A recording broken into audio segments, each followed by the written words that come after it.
Again, welcoming you all guys for this third experiment of this session for the dynamics lab. This experiment is about balancing of multiple masses in multiple planes. Previously, we seen a simulator for a single plane, but for now it is for multiple plane. We are going to look over the experiment. Okay, let's go and check on to the video. Here the aim. Again, we are going to make a unbalanced condition to a balanced condition by means of adding two outer masses. Adjust the radii of two outer masses and calculate their mass and angular positions in order to achieve a balanced system. So we have to predefine the conditions for the four different masses, values and everything. Sorry, two masses, and then we have to refer a value for that. They'll give the theory. All these theory and all we have seen through. We know it very well. Okay. Now pre-test. Okay, pre-test you have to attend the pre-test. Okay. Anyway, I'll answer two questions. Any two questions like 2 and 3 I'll attend, 1 and 4 you guys try it. Okay. A rotation in different planes requires the balancing of force, moment, both and none of this. Of course, in different planes, because we know in the cantilever beam, and while solving the beam problems on the different plane, different forces will consider moment. So in a different planes, it is about both the force and the moment have to be considered. And cause of unbalance. Which of these following factor will cause the unbalance? Large diameter of rotor? No. Obviously, another large diameter of rotor will balance. No problem. Angular of velocity? No change. Angular velocity is not an issue, because the speed, they have mentioned the speed here. Moment of inertia, obviously moment of inertia is the central vital part, but central vital part remaining of that is not a cause of unbalance, which is actually the balanced state. Eccentricity is something like changing its origin position to somewhere else, so somewhere it is getting migrated, therefore eccentricity. Let me check and for the answer. So 2 out of 4, yes, both were right. Okay, so try to answer other two. You guys to answer other two. Okay. Now procedure and simulation. We'll move on to the simulation, because we know procedure. Again, you while solving it, you just look at the procedure, so that while solving you can understand. See here, different planes, two different views. This is two different views. This is your front view. This is your side view. From the side view, I can see the distance between the two planes, and the distance is minus 60. From the plane 2 to plane 1, it is minus 60. L1 is situated at minus 60 centimeter from the plane 2. That is what minus 60 they have mentioned. We can adjust it. It is a given data. We can adjust it. Okay. M1 and M2 are two masses. The masses of M1 and M2 they have given 30 kg, 30 kg. Okay. Radius of both the masses is 20 centimeter and another one is 13 centimeter. What I am going to do here is 15 centimeter I am going to adjust. Now I have adjusted to 15 centimeter and the length is minus 60. Instead of minus 60, we'll make nearby, which was 14, we'll keep it as 40. Okay, so this is the variables we have controlled right now. Okay, and radius also it is varied. Mass is 30 kg. Both M1 and M2 are 30 kg. Nothing change. Okay, on the next set of variable we can have to given the radius and the length of the balancing mass. So two masses that we are going to balance this. We are going to add two masses, and those two masses are in a different. Okay, we have to give the radius and the position in the space diagram, angular diagram and space diagram. We need to give the specification. So let me have the radius again. One is 15 and another one is 20 in the previous case, right? One is 15, another one is 20 centimeter.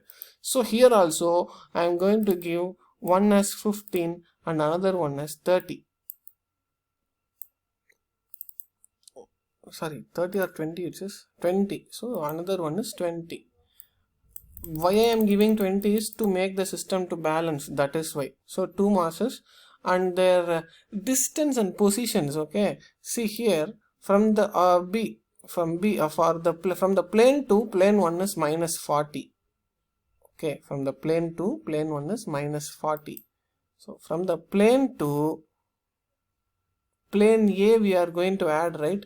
That was minus, let me take minus 80.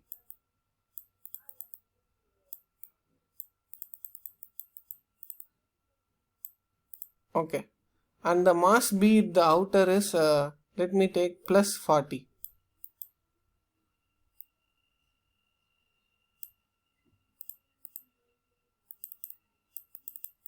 Okay, we'll move on to the next slide. And now the angle. Yes, this is what actually the matter. Okay, so now we have to decide the angle between the planes. See, 1 and 2, both the planes are same here. They have given the plane as theta 1 as 360 degree. 360 degrees, which was both were in the same plane. We can adjust that into different. Okay, it is up to us. We can change it or might not change. Okay, I'm giving it in a 270 degree. So M1 and M2 is in 270 degree. Now the two masses now I'm going to add, right? And those two masses are the same, 30 kg, 30 kg. Mass A is 30 and mass B is also 30. Same magnitude I am going to give, but except that theta. Okay, so one is 270, right? So all the masses were located at, now you might see the position and the angular position of all this. Okay, so now theta of mass A is now, keep it as 90 degree. I am making it in 90 degree. Now look at the angular diagram. Okay, one is 90 degree. Now what is mass B? It should be 180. Either it is getting into the balanced condition or not, but simply, so இது பார்த்தாலே நமக்கு கொஞ்சம் understand ஆகும் which was not balanced, because 1 and B, 2 and A, right? Just look at the configuration itself shows it is not balanced. So balanced configuration which might not be looks like this. So let us check what is then balanced condition is. Here they are given mass A should be 24 kg. Instead of 30, it should be 24 for this condition. And mass B should be 22 for this condition. And for the position also they have given 110 degree and 146 degree for this condition. If I have given all these values and submitted, we will get the exact answer as it is. So how do we do this, sir? How can we determine this and all? By means of calculation. We have come across the balancing of rotating masses in different plane problems. So you have to draw the tabular column, mass A, mass B, sorry, MA, M1, M2, MB. These are the four masses in the mass column. For the radius, all the radius were, yes, it is getting changed. One is 15 and 20. 15 and 20, like that we have to give the radius, right? As well as the mass into radius, force. After that we have to draw the go for the distance between angular positions, taking reference as either A or B. Okay, because that is the unknown. From that we have to draw the couple polygon. From the couple polygon we have to determine what mass is and what the radius is, and then we have to submit the value here so that we can identify which is the balancing mass and balancing position. Okay, it is very simple, quite simple, but what we are lacking is because of the knowledge indeed to determine the various planes and mass. Okay, again thank you everyone. We'll having the post test again. We'll have another 4 questions. Try to answer this. Okay, maybe I'll try to answer this. Rotation in different planes requiring the balancing of, yes, this one both, right? This we done already. So 1 out of 5. Okay, try to answer all this. Okay, and the post test also you have to answer the questions. That is what, guys. Thank you everyone. We'll see then. Thank you.